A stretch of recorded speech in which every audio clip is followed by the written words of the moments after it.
Merci à tous de nous avoir rejoints pour cette seconde webconférence sur le label Osmose. Donc, comme je disais avant de commencer, quelques recommandations logistiques. Pour l'instant, nous vous demandons de couper vos micros pour éviter qu'il y ait de l'écho. Et puis, vous pourrez le rallumer au moment de la séance de questions-réponses. Si vous avez des problèmes logistiques, partie gauche de votre écran à partir du chat. Si vous avez des questions, ne vous inquiétez pas, il y aura un temps dédié à la fin de cette webconférence pour les questions et les réponses. Mais si vous avez des questions, n'hésitez pas à les noter au fur et à mesure, de façon à ce qu'on et on les prendra à la fin. Avant d'aller plus loin, quelques mots très brefs sur Certivia. Certivia est une filiale de l'établissement public du CSTB, Centre scientifique et technique du bâtiment, et nous sommes un opérateur de service, initialement sur la performance durable des bâtiments et des territoires, et notamment la qualité de vie. Vous nous connaissez sans doute beaucoup en tant qu'organisme de certification pour le non résidentiel sur les labels énergétiques de l'État ou encore la certification HQE. Mais nous traitons aussi de nombreuses autres thématiques au travers de labels spécifiques comme R2S sur le numérique, le LA sur l'accessibilité et aujourd'hui, ce qui nous intéresse, le label Osmo sur la qualité des cadres de travail. Cette première webconférence, merci de bien vouloir couper vos micros pour éviter qu'il y ait de l'écho. Excusez-moi pour cette interruption. Alors, je disais, cette webconférence, pourquoi et comment remettre vos utilisateurs finaux au cœur des politiques immobilières, s'inscrit dans un cycle de webconférences plus complet sur Osmose, avec une première webconférence qui était sur la découverte de la démarche, 3 conférences qui vont porter chacun sur chacun des 3 leviers de la démarche Osmose, et puis une prochaine webconférence à la rentrée sur le cas spécifique des déménagements. Donc vous voyez ici les dates rappelées, et je me permets de vous rappeler que la date du 20 juin a été décalée de 11h30 à 9h30. Pour la webconférence qui nous intéresse aujourd'hui, je ne vais pas revenir sur ce que nous avions vu à la première webconférence, mais vous pourrez la retrouver au besoin. Je vais juste faire quelques rappels très brefs sur la démarche. Et ensuite, j'entrerai dans le cœur du sujet en regardant comment l'immobilier est en cœur des transformations et au cœur des évolutions, voire révolutions que l'on connaît aujourd'hui.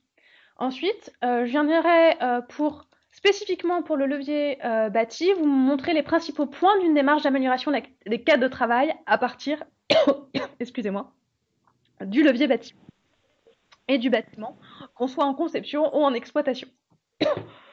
Comme je le disais, nous aurons une séance de questions-réponses à la fin de cette webconférence, donc n'hésitez pas à noter d'ores et déjà toutes vos questions afin que nous puissions les répondre et que nous ayons un échange qui, j'espère, sera intéressant et interactif. Voilà pour le programme. Du coup, je vous propose de démarrer par les quelques rappels. Alors, Osmose, on l'a résolument ancré comme une démarche au service de la qualité des cas de vie au travail. Donc, on porte sur la qualité des cas de travail. Pour ça, pourquoi 3 raisons majeures. D'abord, améliorer les avec 22%, je rappelle juste le chiffre, 22% des salariés qui déclarent des problèmes de santé liés au stress au travail. Donc, c'est non seulement des collaborateurs stressés, mais qui en plus où le stress a un impact. Donc, un enjeu majeur évidemment sur ce sujet. Des enjeux sociétaux. Aujourd'hui, on est à 15% des actifs qui sont atteints par une maladie chronique, en poste ou en recherche de poste d'ailleurs. Et répondre également à des enjeux qui sont des enjeux de performance pour les organisations. Parce que tous ces sujets ont un impact sur l'engagement, la productivité des collaborateurs et plus globalement la performance collective. Un petit chiffre de rappel, aujourd'hui 28% des salariés se disent engagés, ce qui est presque 50% de moins qu'il y a 7 ans. Donc une approche sur les cadres de travail, pour cela 3 leviers d'action, un levier bâti qui nous intéressera aujourd'hui, un levier aménagement et un levier animation RH. Ces 3 leviers peuvent être réalisés séparément ou conjointement. Évidemment, nous incitons à la démarche conjointe sur les 3 leviers, mais il est tout à fait possible de n'en choisir qu'un ou deux parmi les 3. Sur chacun de ces leviers sont analysés 6 enjeux les 6 enjeux de la démarche Osmose: santé environnementale, hygiène de vie, équilibre vie privée, vie professionnelle, communication et lien social, fonctionnalité et démarche collaborative. Vous voyez ici, on s'inscrit vraiment dans une approche qualité de vie au travail. Les éléments sur lesquels nous allons par contre pas aller sont, pour avoir une approche 360 sur la qualité de vie au travail, sont la qualité du management, les rémunérations et le développement, les politiques de rémunération et de parcours professionnel. Ça, c'est hors scope. Par contre, tout ce qui est vraiment lié au cadre de travail, qui soit physique ou organisationnel, seront couverts dans Osmose. Sur le levier bâti, exclusivement, bien sûr, là, on va s'intéresser uniquement à l'aspect des locaux physiques et on viendra parcourir les 6 enjeux que je vous ai mentionnés. Je vous propose de regarder un petit peu le global.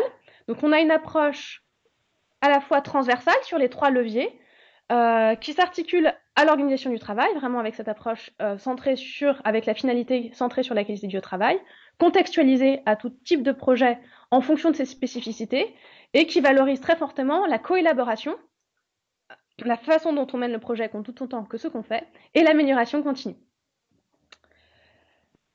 Avant d'aller plus loin et de reparcourir spécifiquement chacun des enjeux, et notamment les points fondamentaux de ces enjeux pour les actions d'amélioration qui portent sur les cadres bâtis, je vous propose de voir un petit peu les enjeux de contexte et auxquels est soumis l'immobilier.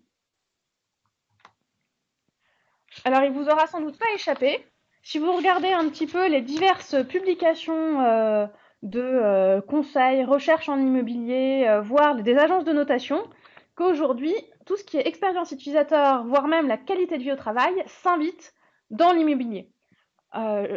Quelques exemples que vous voyez apparaître, mais on en aurait pu en citer beaucoup d'autres. Et ce fait n'est sans doute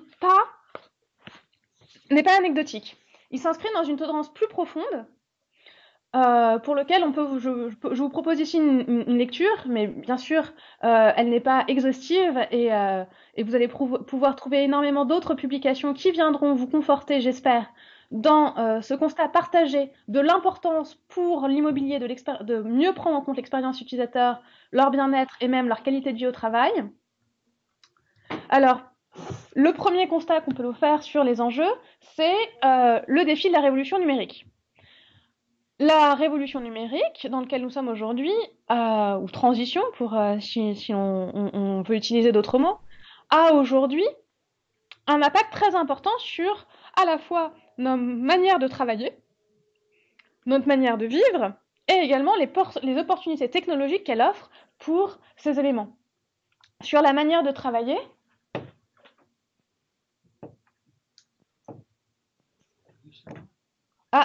pardon, je m'arrête un petit peu, j'ai une question qui me demande de partager l'écran. Est-ce que, si vous ne voyez pas l'écran, d'autres personnes pourraient le mentionner? Sinon, si c'est juste un problème isolé, je laisserai mes collègues, à partir du chat, le régler. Si d'autres personnes ont un problème pour visualiser la présentation, merci de nous l'inscrire dans le chat. Excusez-moi pour cette interruption un petit peu logistique.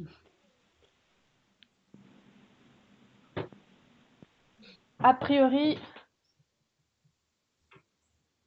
Alors, je vais réessayer de rebasculer l'écran, parce que les personnes qui sont à côté de moi le voient, mes collègues le voient. Donc, je vais réessayer pour tout le monde. Hop.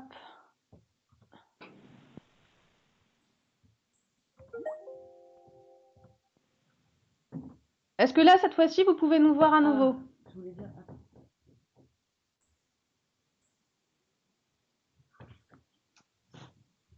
Si vous avez encore des problèmes, n'hésitez pas à l'inciter. De notre côté, tout semble fonctionner. Donc, je vous laisserai regarder et utiliser le chat pour les personnes qui auraient encore des problèmes logistiques, de façon pas à interrompre la présentation pour l'ensemble des autres participants. Et puis pour ceux qui n'avaient pas de problème, je vous prie de nous excuser pour ces quelques difficultés logistiques. Alors, je disais donc aujourd'hui, un premier enjeu auquel on est confronté, et qui bien au-delà de l'immobilier, mais qui va bien sûr impacter l'immobilier, c'est le défi de la révolution numérique. Cette transition impacte nos modes de vie, nos modes de travail, la manière d'exercer ou encore de communiquer, et c'est pas sans effet, c'est pas sans impact sur les secteurs qui nous intéressent aujourd'hui. Autre tendance très liée effectivement avec cet essor du numérique, l'essor du télétravail, avec une pratique qui est fortement en hausse aujourd'hui. En 2 ans, on est ainsi passé de 25% en 2019 à 29% des salariés qui télétravaillent, avec sans doute une hausse qui devrait continuer à se confirmer, parce que selon la dernière étude de Malakoff-Médéric, 56% des salariés aimeraient bénéficier du télétravail. Donc cette possibilité de travailler en dehors des espaces bâtis de bureaux pose question. Autre tendance, l'essor du coworking, des lieux de travail qui ne sont plus les bureaux de l'entreprise, mais d'autres lieux, parfois des tiers-lieux, dans lesquels on peut travailler. Là aussi, une hausse assez spectaculaire de ce nombre de lieux qui questionne la manière dont l'immobilier est aussi aujourd'hui réalisé, avec de nouveaux opérateurs qui débarquent sur le marché immobilier français, mais aussi des opérateurs ou des acteurs traditionnels de l'immobilier qui du coup se lancent soit pour des lieux spécifiques, soit dans leurs lieux et leurs espaces actuels pour développer des espaces adaptés aux nouveaux modes de vie et de travail. Donc un coworking à la fois en tendance externe qui vient impacter le secteur de l'immobilier et également une tendance interne avec des acteurs de l'immobilier qui vont s'emparer soit pour des lieux à proprement dit de coworking, soit pour s'en inspirer pour leurs autres espaces. Avec toutes ces tendances que je viens de vous présenter, j'espère que vous serez convaincus qu'on ne peut plus penser le bureau comme avant. Plusieurs études ont essayé de faire un petit peu de la prospective pour identifier et analyser la manière dont l'immobilier allait pouvoir se projeter dans le futur. Je recite ici, vous verrez sur votre écran s'afficher des scénarios réalisés par le cabinet StoneUp, par exemple, mais plein d'autres existent, qui lui imagine parmi les 4 scénarios majeurs sur l'évolution des bureaux en France, 4 scénarios. Un premier scénario dit de Mayworking, où ces évolutions conduisent à un regroupement des centres d'intérêt avec des propriétaires immobiliers qui deviennent des community managers. Donc c'est voilà l'une des premières tendances. Je vous laisserai découvrir les autres si cela vous intéresse. Une chose est sûre, cela implique de se réinterroger sur comment faire des bureaux adaptés à nos modes de vie et qui anticipent ou à minima accompagnent les évolutions auxquelles on fait face aujourd'hui. Autre chiffre que je trouve assez parlant, autre tendance actuelle, aujourd'hui, on n'est pas dans la tendance de demain, mais bien dans celle d'aujourd'hui. Parmi les 10 tendances mondiales identifiées par exemple par le cabinet JLL, 6 concernent bien l'humain et l'expérience utilisateur.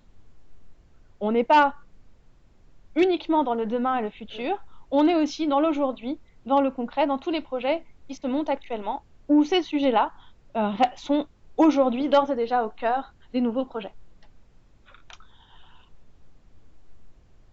Pour l'immobilier, pour les acteurs de l'immobilier, bien sûr, mais aussi pour leurs locataires. Et c'est donc des sujets, aujourd'hui, qui, selon l'une des dernières études de CBRE Research, 92% des entreprises préfèrent des immeubles facilitant la promotion du bien-être au travail. Ce qui veut donc dire que tous ces immeubles facilitant, je recite, la promotion du bien-être au travail sont des actifs plus attractifs. Et du coup, aussi à plus forte valeur ajoutée pour les entreprises, mais aussi valeur locative ou vénale pour les propriétaires investisseurs.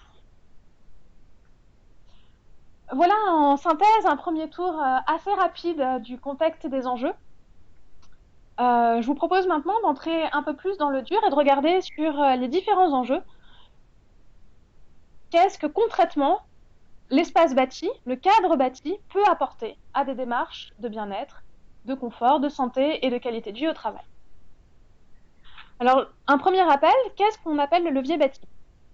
Le levier bâti s'adresse à tout type d'acteurs, que vous soyez propriétaire, investisseur ou locataire, pour valoriser et évaluer la qualité intrinsèque du bâtiment, mais aussi son exploitation.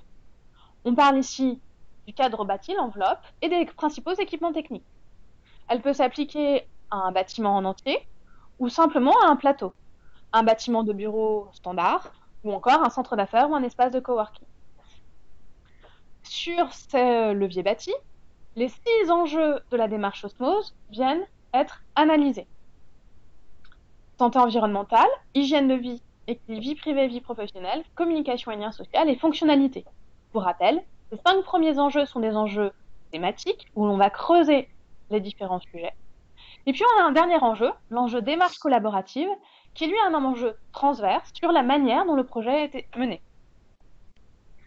Alors, sur santé environnementale, on va retrouver tous les paramètres environnementaux, air, eau, lumière, bruit, chaleur, humidité, ou encore ondes électromagnétiques, qui influencent l'état de santé et le bien-être des collaborateurs et utilisateurs du site.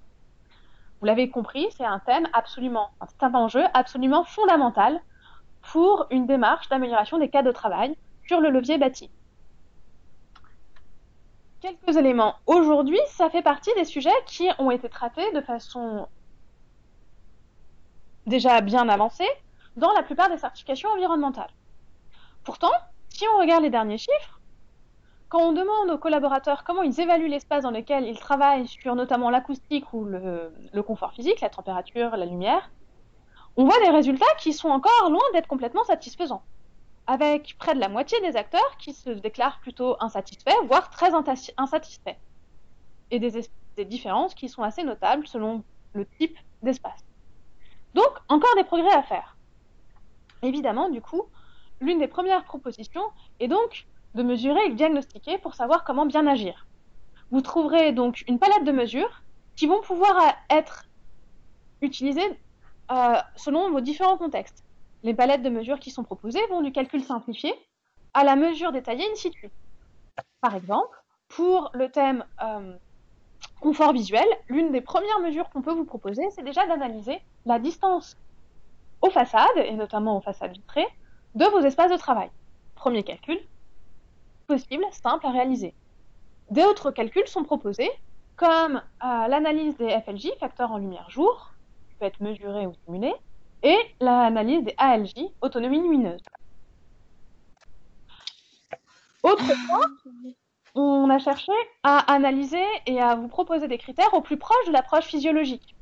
Aujourd'hui, il n'est plus juste satisfaisant de regarder uniquement des éléments et de paramètres de confort tels qu'on le faisait auparavant. D'autres enjeux, la science a pu avancer, et d'autres enjeux deviennent absolument cruciaux. Si je reprends toujours la qualité, l'ambiance visuelle, excusez-moi, on sait aujourd'hui que la qualité lumineuse, la qualité lumineuse joue sur notre horloge biologique. Donc c'est des points qui sont par exemple regardés dans le référentiel Osmose. Vous trouverez ici une liste de bonnes pratiques dans lesquelles vous allez pouvoir piocher aux différentes phases de la vie d'un bâtiment, que vous soyez plutôt des opérations dans lesquelles vous avez des travaux en cours, ou au contraire, ou dans lesquelles vous pouvez améliorer l'exploitation. Il est absolument important de comprendre que dans la démarche, il n'y a pas de critères imposés. Donc c'est en fonction de votre contexte et de vos possibilités d'action que vous allez pouvoir viser les critères qui sont proposés. Donc déjà, une démarche, commencez par mesurer et diagnostiquer, et pour cela, différents types de mesures à votre disposition, différents types de diagnostics à votre disposition, selon les moyens et la maturité dont vous disposez. Deuxième enjeu, l'enjeu hygiène de vie. Sur cet enjeu, on s'intéresse ici à l'ensemble des préoccupations de santé physique et psychique, sur lequel on va pouvoir avoir une action en incitant des actions, des comportements plus vertueux. Il ne s'agit bien sûr pas d'imposer, mais de proposer, mettre à disposition. La plupart de ces thèmes sont présents dans le levier bâti, à une exception notable, qui est accompagnement individuel à la santé, qui lui ne reprend aucun critère sur le levier bâti. Alors, comment mettre en place des actions sur l'hygiène de vie à partir du levier bâti? Le premier sujet, c'est d'abord une approche par le service rendu. Et ce point n'est pas anecdotique, puisqu'aujourd'hui, on voit une forte évolution du nombre d'entreprises qui souhaitent développer des programmes formalisés liés au bien-être, au confort, à la santé. On a plus 9 points en un an. Pour cela, il est à la fois intéressant de s'interroger sur ce que le bâtiment peut mettre à disposition en son sein, mais également d'analyser ce qui est déjà proposé dans le site environnement, le site environnement du site, donc à proximité de l'espace, en regardant à la fois la disponibilité en termes d'espace, de surface, mais aussi parfois de services uniques. Autre élément qui est important, toujours dans une logique servicielle pour les occupants, favoriser la lutte contre la sédentarité par un design actif. Il s'agit ici, par des éléments de design, de conception, voire d'aménagement, mais on verra ça dans un autre levier, de favoriser, d'inciter par une conception attractive des escaliers, des circulations, le déplacement, le mouvement. Troisième sujet absolument intéressant et très fortement valorisé dans le référentiel, l'importance accordée à l'interaction avec la nature, qui est un besoin fondamental de l'homme. Et cette interaction, ça peut se faire à la fois avec la proximité à des éléments naturels, encore une fois sur le site ou à proximité, mais aussi avec le design biophilique. Design biophilique, des éléments qui ne sont pas forcément toujours naturels, mais qui peuvent rappeler le naturel.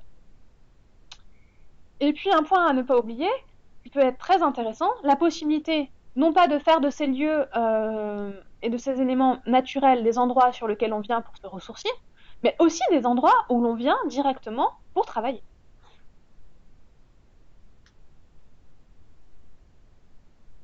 Troisième enjeu, équilibre vie privée et vie professionnelle. On est là sur un ensemble de facteurs qui nous permettent de concilier, ou de faciliter en tout cas la conciliation de la vie privée et de la vie professionnelle pour les collaborateurs. Certains de ces sujets ne sont encore une fois pas traités dans le levier bâti. Transport, services aux utilisateurs, vie personnelle et familiale sont les principaux points traités. Là encore, comme précédemment, la logique est celle du service rendu, avec la mise à disposition d'une palette de services pour faciliter le quotidien des occupants, qu'ils soient collaborateurs ou utilisateurs. Vous trouverez toute une panoplie d'enquêtes sur quels sont les types de services qui sont le plus plébiscités par les occupants. Une est citée en exemple, mais je vous invite à en regarder d'autres. Ce qui est intéressant, c'est l'importance accordée à la variété des solutions, avec des solutions qui vont aujourd'hui au-delà du seul restaurant ou fitness, notamment des espaces de collaboration et de convivialité qui, selon la source que vous verrez sur votre écran, apparaît en premier. Variété de services, bien sûr, variété aussi accordée aux solutions de mobilité. Alors, dans le référentiel, vous verrez notamment pour le levier bâti, 3 solutions de mobilité qui sont ciblées principalement. Les transports en commun. Là encore, on cherche à avoir dans ces transports en commun d'être à proximité le plus possible de lieux avec des fréquences de passage importantes. Les véhicules électriques et les vélos. Alors, on ne demande pas forcément, pour le levier bâti en tout cas, que l'ensemble des éléments soient équipés. Peuvent parfois être valorisés à minima des mesures conservatoires pour justifier que, par exemple, sur les véhicules électriques, que les bornes de rechargement vont pouvoir être installées et que les bornes d'attente sont présentes. Vous avez ainsi toute une large marge de liberté en fonction de votre contexte pour proposer une palette de services aux utilisateurs ou de mobilité en fonction de votre contexte, en regardant ce qui est déjà présent sur le territoire, voire en mutualisant et en utilisant un même espace pour proposer plusieurs usages et plusieurs services. Un autre point assez important, ne pas oublier d'informer collaborateurs et visiteurs sur ces services.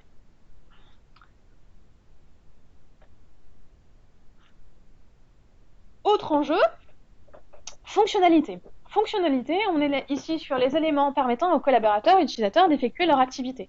Donc, comment le bâtiment va pouvoir justement être fonctionnel et va être un support et non un frein à la réalisation des activités tout au long de sa journée. Donc c'est, là encore, comme santé environnementale, absolument l'un des enjeux fondamentaux pour le levier bâti. On va retrouver dans cet enjeu toute une réflexion autour du parcours utilisateur, pour une qualité d'usage pour tous.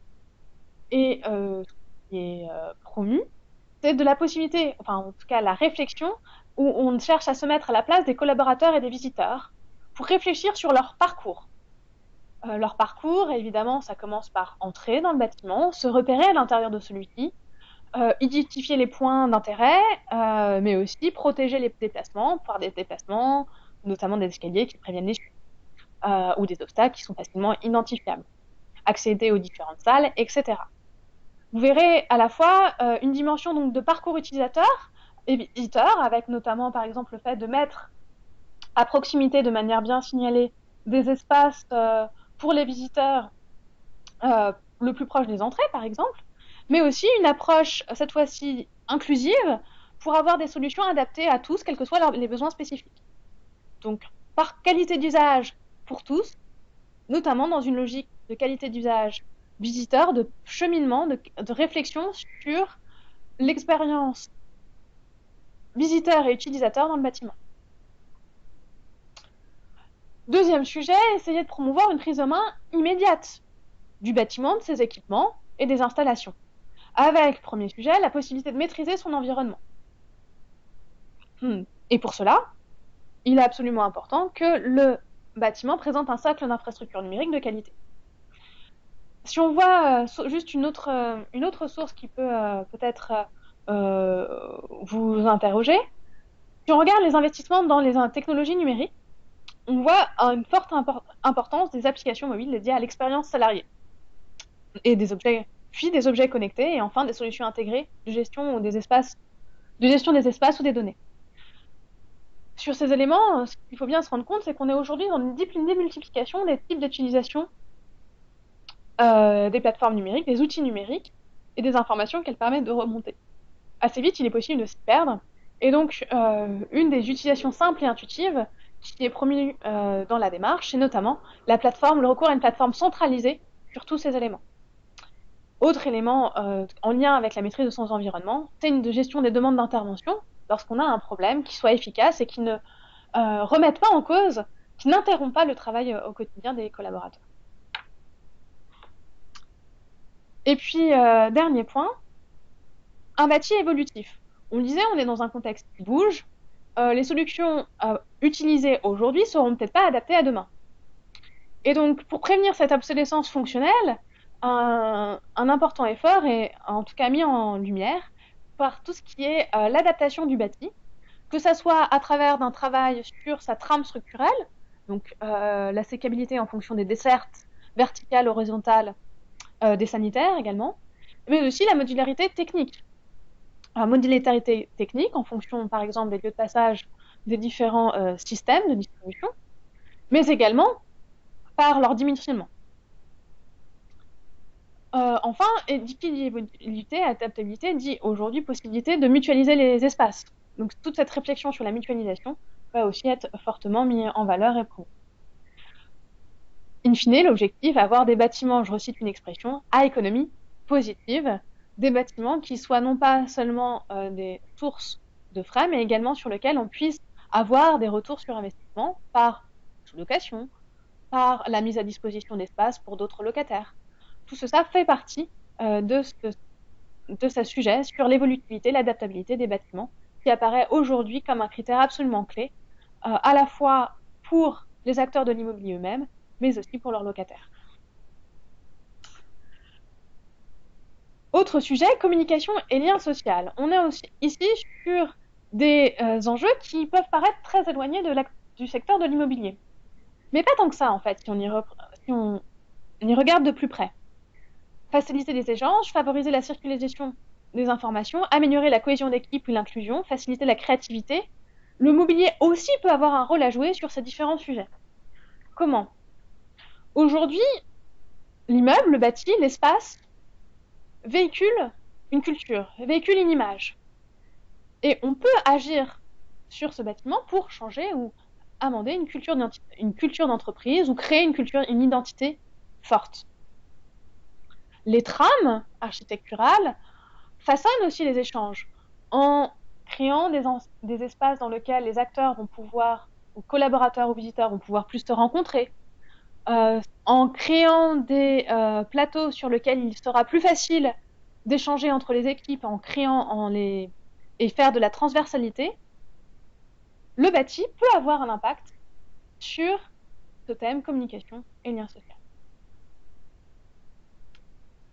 Dernier enjeu, l'enjeu démarche collaborative. Il s'agit ici d'un enjeu transversal sur la conduite du projet d'amélioration des cadres de travail. Alors, vous allez retrouver spécifiquement 2 sujets dans le levier bâti, le sujet démarche et pilotage, et le dernier sujet, suivi, enquête et amélioration continue. Évidemment, qui dit méthode, dit d'abord diagnostic et pilotage. Vous allez donc trouver des premiers sujets, des premiers critères autour de La connaissance de son contexte. Pourquoi? Évidemment, pour identifier ces points d'amélioration, identifier des sources et identifier des possibilités pour améliorer son contexte et prioriser ses actions d'amélioration. Ce qu'on demande notamment sur le levier bâti, c'est de regarder une analyse de la localisation, des besoins types des utilisateurs qui sont ciblés, de l'environnement environnant, services en matière notamment de services, des enjeux en matière de confort et de santé sur le site, et en matière de fonctionnalité et de qualité d'usage. Piloter, ça veut aussi dire échanger et avoir le retour des principaux intéressés, donc avoir un retour sur ce qui a été mis en place, fonctionne-t-il effectivement ou pas. Pour cela, ça peut être des échanges directement avec l'entité occupante. Dans le cas où la démarche est portée par un occupant, c'est d'avoir une approche transversale avec à la fois le métier immobilier, mais aussi les métiers en direct, non seulement les directions opérationnelles, mais les directions opérationnelles métiers, excusez-moi. Et puis, quand possible, avoir un retour directement des occupants et utilisateurs du site directement par exemple, des enquêtes de satisfaction sur la qualité du cadre de bâti. C'est aussi pouvoir s'assurer du maintien de la performance en termes de confort, de santé, de qualité d'usage dans le temps. Et pour cela, un des outils mis en avant est l'outil de commissionnement, voire recommissionnement quand on est sur un bâtiment existant en exploitation, pour vérifier par l'intervention d'un agent de commissionnement tiers au projet, enfin, ou en tout cas tiers aux équipes chargées, soit quand on est en construction des entreprises de travaux, soit quand on est en exploitation de l'exploitant, pour venir analyser un certain nombre de systèmes, notamment système de chauffage, refroidissement, ventilation, eau chaude sanitaire, etc.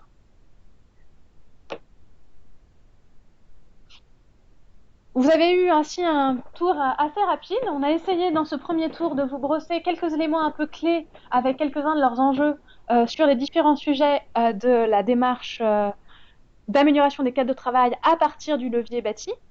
On aurait pu dire beaucoup plus de choses et aller beaucoup plus en profondeur, mais j'espère que ça vous aura déjà brossé une première idée de ce qu'on retrouve comme possibilité sur ce levier bâti.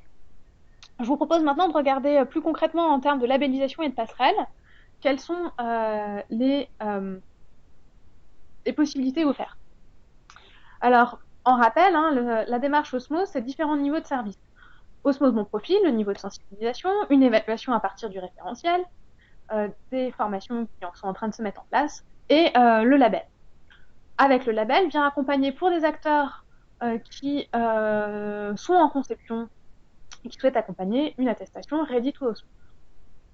Le référentiel support, vous pouvez le télécharger sur notre site internet.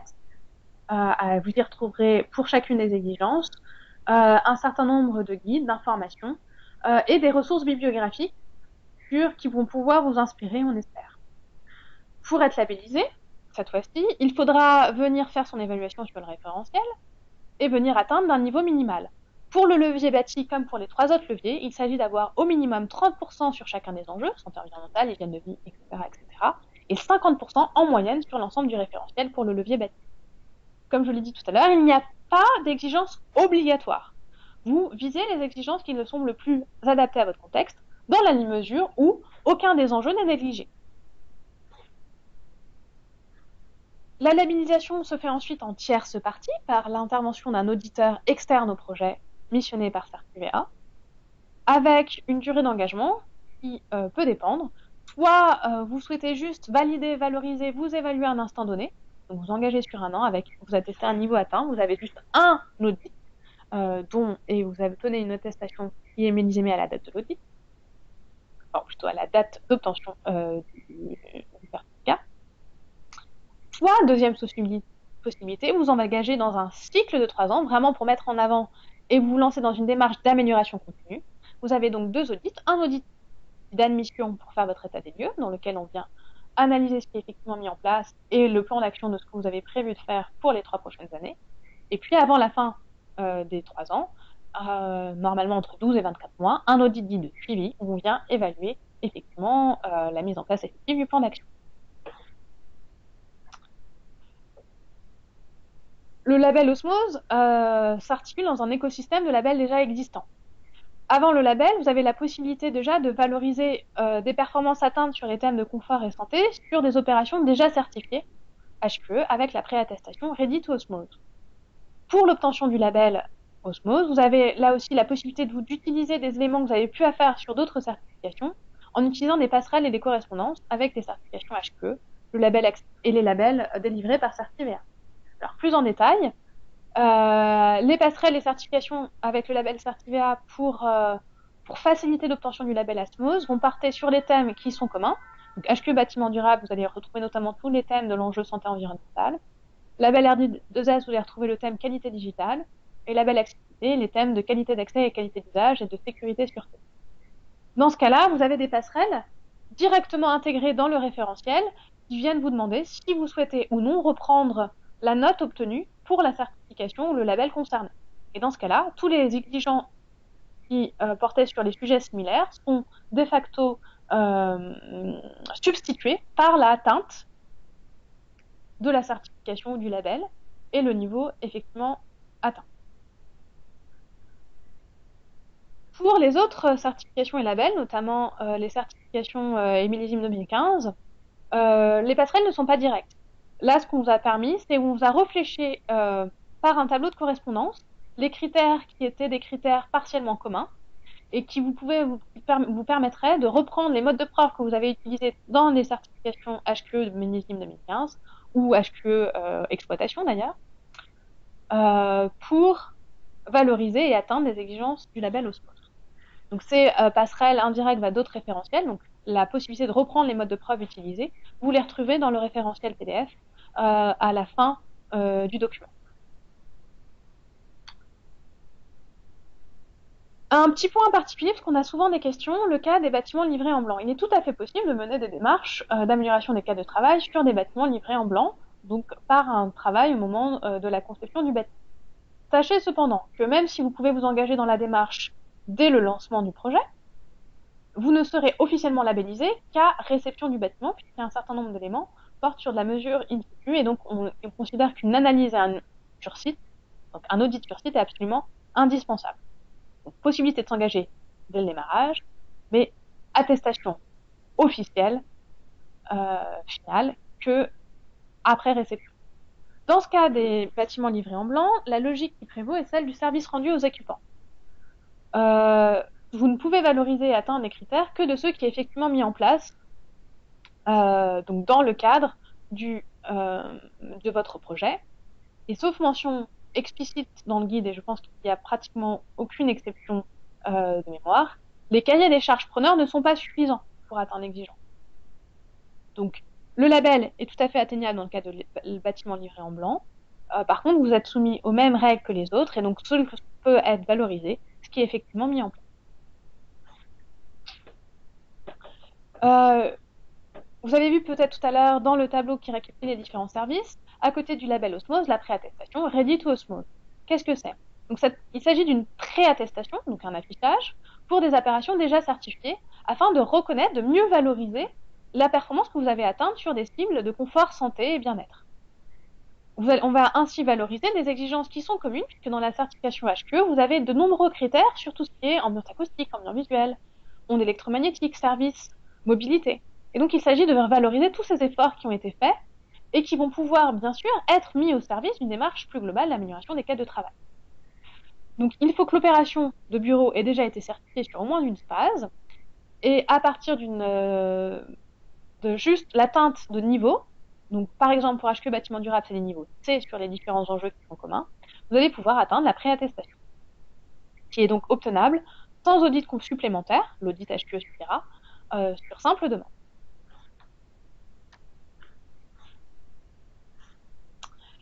J'ai fait le tour de tous les éléments qu'on souhaitait vous présenter aujourd'hui.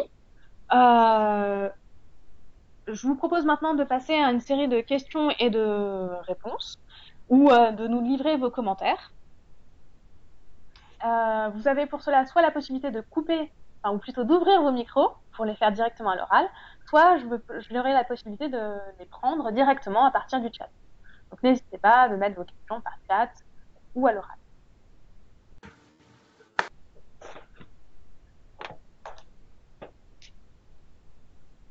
Ah, la première question est toujours la plus dure.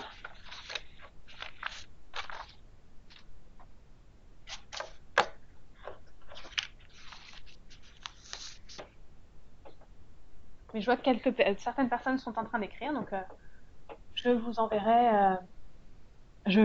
On vous laisse un petit peu de temps pour mettre vos éléments. Sinon, n'hésitez pas à le faire directement à l'oral en ouvrant vos micros.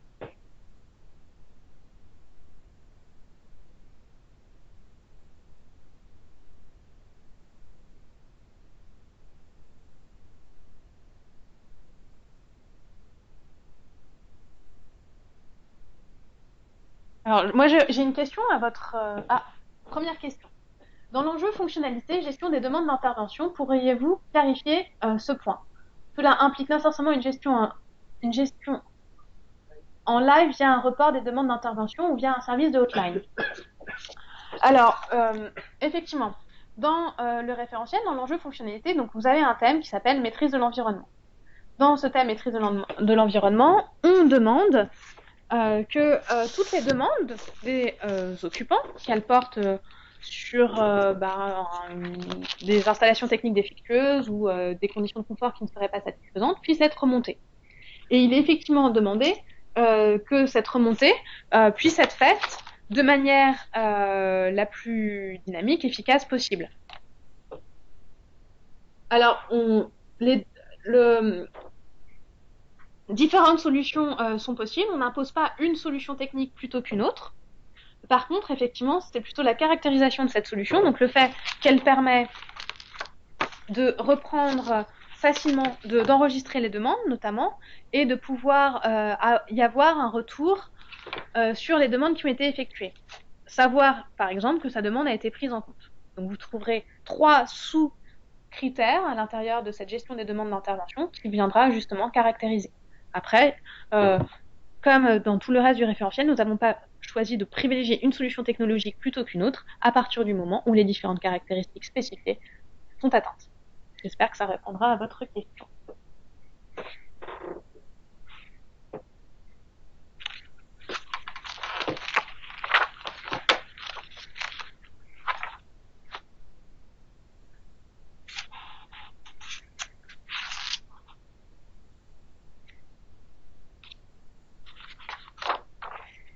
Alors moi, je vous laisse peut-être une autre remarque.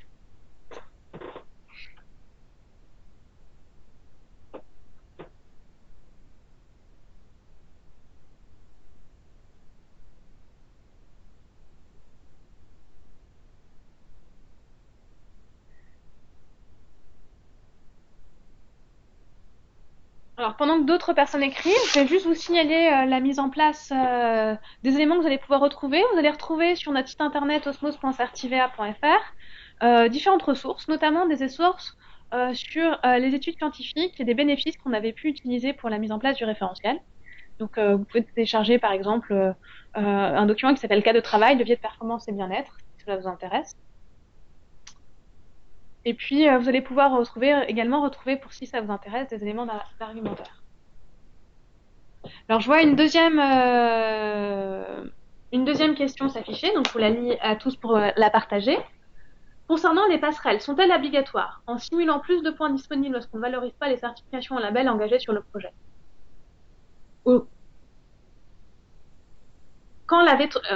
Je vais répondre à cette première série de questions. Donc les passerelles sont effectivement, quand on parlait des passerelles, donc le fait de pouvoir valoriser directement l'atteinte d'un niveau sur la certification HQE bâtiment durable ou un label accessibilité ou R2S, vous utilisez dans ce cas-là uniquement la note obtenue dans le certificat, donc vous avez juste besoin du certificat en fait, pour justifier de l'atteinte d'exigences, sans reprendre les modes de preuve et sans reprendre le détail des exigences. Sous le référentiel dans lequel, sous ISIA, donc la plateforme numérique dans laquelle vous entrez quand vous entrez en labellisation, ça se fait automatiquement. Si vous choisissez, mais encore une fois, ce n'est pas obligatoire, c'est un choix, si vous choisissez d'utiliser les passerelles, les critères concernés vont automatiquement être substitués à la note atteinte sur le certification ou label concerné. Donc, nous ne l'imposons pas de la reprise des passerelles parce qu'effectivement, c'est une reprise globale. Donc, des fois, le calcul des points peut faire que il est plus favorable pour vous parce que vous avez fait plus de choses que ce qui est spécifié, de aller directement analyser les différents critères, mais il est tout à fait sachez que pour gagner du temps, vous pouvez aussi utiliser directement les passerelles globales. Donc ça, c'est un choix qui se fait au début dans l'évaluation de choisir ou non de reprendre les passerelles si vous avez une opération qui est déjà certifiée par ailleurs sur les certifications éligibles à ces passerelles. Alors, est-ce que les passerelles, donc nous avons aujourd'hui plusieurs millésimes dans la certification HQE bâtiment durable, et ces passerelles s'appliquent effectivement à tous les millésimes. Il va y avoir effectivement, vous l'avez bien vu, comme il y a une évolution sur HQE BDV3, il va y avoir une mise à jour de ces passerelles, mais elles restent tout à fait pertinentes et sont maintenues, que vous soyez dans une version 1, 2 ou 3 du référent.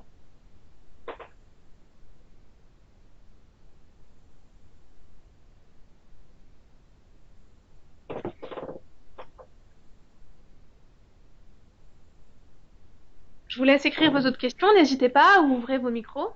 Comme je vous le disais, vous retrouverez toutes les ressources dans tous les cas en ligne sur le site osmos.certiver.fr.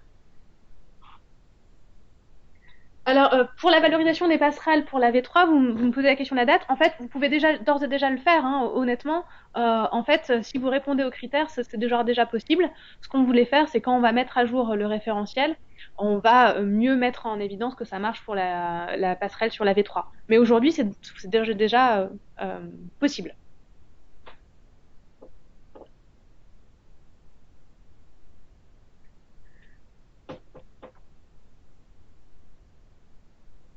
Alors, moi, j'aurais une question à vous poser, peut-être.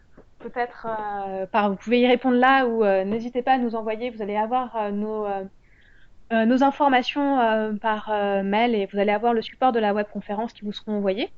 Est-ce que le format de cette webconférence répond à vos attentes et est-ce qu'il y aurait des choses que vous souhaiteriez voir discuter plus en détail? N'hésitez pas à nous faire vos remontées, c'est très utile pour nous de s'améliorer. On essaye de faire en sorte que ces webconférences soient les plus dynamiques possibles, mais c'est vrai qu'on n'est pas comme dans une réunion présentielle, on ne vous voit pas, on ne sait pas ce qui vous intéresse et ce à quoi vous vous attendez. Donc n'hésitez pas à nous faire de retours, soit maintenant, par chat ou à l'oral, soit quand vous aurez toutes nos coordonnées à l'issue de la webconférence par mail. Ce serait vraiment, je pense, très profitable pour vous comme pour nous